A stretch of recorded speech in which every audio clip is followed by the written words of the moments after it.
இன்றைக்கி வந்து காலையில் டிஃபன் என்னென்னு பார்த்துடலாங்களா. இன்றைக்கி வந்து பார்த்திங்கன்னா ராகி கொழுக்கட்டை தாங்க செய்ய போகிறேன். அதுக்கு வந்து 1 கப்பு வந்து அரிசி எடுத்துக்கிட்டேன், 1/2 கப்பு வந்து ராகி எடுத்துக்கிட்டேன். நைட்டே ஊற போட்டுட்டேன். இது ஊறினதுக்கப்புறம் பார்த்திங்கன்னா இந்த மாதிரி தான் இருக்கும். நல்லா ஊறினதுக்கப்புறம் நல்லா வாஷ் பண்ணிவிட்டு மிக்ஸி ஜாரில் போட்டுக்கோங்க.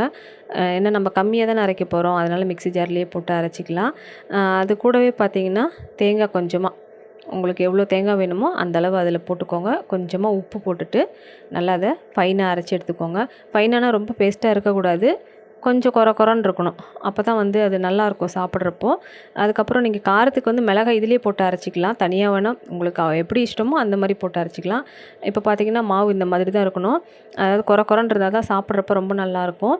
அதுக்கப்புறம் பார்த்திங்கன்னா தாளிக்கிறதுக்கு வந்துட்டு நான் வெங்காயம் கட் பண்ணிக்கிறேன். நம்ம வெங்காயம் கூட வந்து நான் வரமிளகா அதிலேயே அரைச்சிட்டேன். அதுக்கப்புறம் பார்த்திங்கன்னா கருவேப்பிலை, கொத்தமல்லி தழை அதெல்லாம் நம்ம இந்த சமயத்தில் போட்டுக்கலாம்.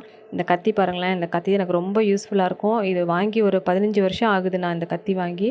இன்னமும் நல்லாயிருக்கு. அதை ஷார்ப் பண்ணுறதுக்கு ஒரு கல் வச்சுருக்கேன், அதை நான் அப்புறம் உங்களுக்கு காமிக்கிறேன். அதுக்கப்புறம் வானலில் கொஞ்சமாக எண்ணெய் ஊற்றிட்டு கடுகு உளுத்தம் பருப்பு போட்டுக்கோங்க, வெங்காயம், கருவேப்பிலை நல்லா போட்டுக்கோங்க. நீங்கள் மிளகாய் வந்து அரைக்காதவங்க நீங்கள் இந்த சமயத்தில் சேர்த்துக்கலாம். அதுக்கப்புறம் நம்ம அரைச்சி வச்சுருக்கோம் இல்லையா, அதையும் இதிலேயே சேர்த்துக்கோங்க. அதுக்கப்புறம் பார்த்திங்கன்னா நம்ம அந்த மிக்ஸி ஜாரையும் லைட்டாக அலசி அதில் ஊற்றிக்கலாம். ஊற்றிட்டு எண்ணெய் கொஞ்சம் தேவையான அளவு ஊற்றிக்கோங்க, அப்போ தான் நல்லாயிருக்கும். அதுக்கப்புறம் தேவையான அளவு உப்பு நம்ம ஏற்கனவே போட்டுட்டோம், பத்தலை அப்படின்னா இந்த சமயத்தில் நம்ம போட்டுக்கலாம். அதுக்கப்புறம் பார்த்திங்கன்னா நல்லா கிளறிக்கிட்டே இருந்தீங்க அப்படின்னா இந்த மாதிரி கெட்டியாயிடும். அதுக்கப்புறம் நம்ம டேஸ்ட்டு பார்த்துக்க வேண்டியது தான். தேங்காய்லாம் கொஞ்சம் சின்ன சின்னதாக போட்டிங்கன்னா கூட வாயில் அகப்படும்போது ரொம்பவே டேஸ்ட்டாக இருக்கும்.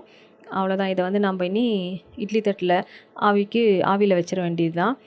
அவ்வளோதான், முடிஞ்சுது. இந்த மாதிரி பக்கத்தில் கொஞ்சம் நம்ம தண்ணி வச்சுக்கணும் கையில், இல்லைன்னா சூடாகிடும்ல.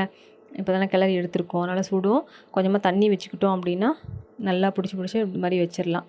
இந்த மாதிரி கொழுக்கட்டை இந்த மாதிரி இட்லி பானையில் வச்சுட்டிங்க அப்படின்னா, மூடி வச்சிட்டோம் அப்படின்னா சூப்பரான ராகி கொழுக்கட்டை ரெடி ஆகிடும் நம்மளுக்கு. ரொம்பவே டேஸ்ட்டாக இருக்கும். எனக்கு ரொம்ப பிடிக்கும் கொழுக்கட்டை அப்படின்னா. அவ்வளோதான், மூடி வச்சாச்சு. இப்போ வந்து ஓப்பன் பண்ணி பார்த்துடலாம் கொஞ்ச நேரத்தில். சூப்பராக ரெடி ஆகிடுச்சிங்க பாருங்களேன். அந்த ராகியோட தோலெல்லாம் இருக்குது பாருங்களேன். நம்ம ராகி மாவு போட்டோம்னா இந்த மாதிரி வராது, முழு ராகி போட்டதுனால அங்கங்கே அப்படி இருக்குது. இந்த மிளகாய் அரைச்சோம்ல, அது இந்த கருவேப்பிலை பாருங்கள், பார்க்கும்போதே சாப்பிட்ணும் போல் இருக்குல்ல. ரொம்பவே சூப்பராக இருக்கும். நீங்கள் ஒரு முறை இந்த மாதிரி ட்ரை பண்ணி பாருங்கள். ட்ரை பண்ணி பார்த்துட்டு எப்படி இருக்குன்னு எனக்கு சொல்லுங்கள். இந்த வீடியோ பிடிச்சிருந்தா ஒரு லைக் பண்ணிவிட்டு போங்க. இதே போல் இன்னொரு வீடியோவில் நான் உங்களை மீட் பண்ணுறேங்க. பாய்.